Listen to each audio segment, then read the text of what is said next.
So die afgelope paar weke, wel behalwe nou vir laasweek, het ons so 'n bietjie gesels oor entoesiasme, om deur God gevul te word. En as voorbeeld het ons gekyk na die lewe van Dawid.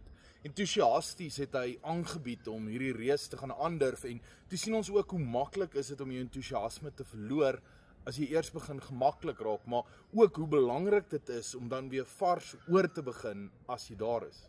Maar hoe weet jy werklik dat jou entoesiasme is terug? Gaan kyk gerus na deel 3 van hierdie oordenkings, maar toe Dawid eers gesê het, ek wil oortreders u paaie leer, dat sondaars na u toe terugkeer.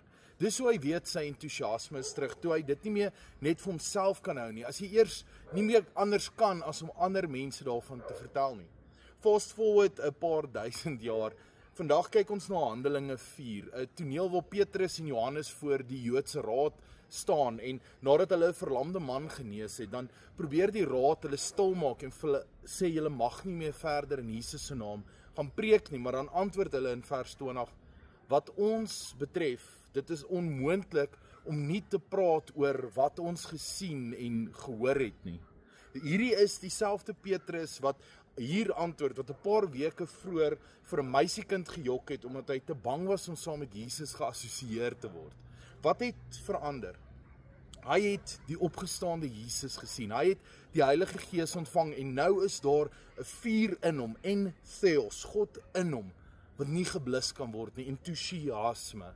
Wanneer jy regtig entoesiasties is oor iets, dan is dit sigbaar. Mense hoef jy nie te vra of jy lief is vir jou kinders nie, hulle kan dit sien. Jy hoef nie mense te oortuig dat jy 'n passie het vir 'n stokperdjie of 'n sport nie, want dit wys. Dieselfde moet gesê word met ons verhouding met die Here.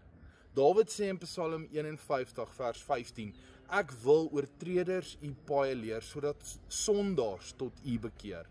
Nadat hy om vergifnis gevra het, nadat hy sy hart weer vars gemaak het, sê hy, ek sal ander van u vertel. Dis hoe hy weet dat sy entoesiasme is terug, dat hy kan dit nie net vir homself hou nie. Dalk het jy ook al 'n tyd beleef waar jy nie met vrymoedigheid oor God kon praat nie.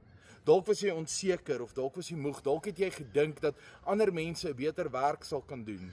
Maar, en moenie hierdie mis nie, as jy tyd in God se teenwoordigheid spandeer, wanneer jy hom sien werk, wanneer jy die Heilige Gees toelaat om jou te voel, en jy voel dit, en jy leef in dit, dan kan jy nie stil bly daaroor nie.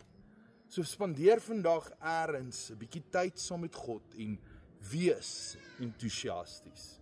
Dan het gou vinnige afkondiging in die lig van Kinderbeskerming Week wat in Mei maand gebeur, samel ons gemeente die hele maand van April fondse in vir Rata se Hoop vir 'n Kind projek. So alle fondse wat in April maand aanlyn via ons oordenkings geïn word, gaan spesifiek vir hierdie saak, en sal dan in Mei maand aan Rata maatskaplike dienste oorbetaal word. Nou, vir die van julle wat nie weet nie, Rata is die kerk se maatskaplike diensorganisasie en bestaan al vir 70 jaar, en hulle doen werklik wonderlike werk daarso, en ons wil graag elkeen wat hierdie video kyk, vra om 'n donasie te maak vir hierdie saak, of om dit net te oorweeg ten minste. As jy ons nog nie aanlyn ondersteun het nie, die details is eers in die beskrywing in hierdie oordenking. Dis maklik, dis vinnig, so asseblief. Ons waardeer elkeen se entoesiasme ook met hierdie saak. Tot 'n volgende keer.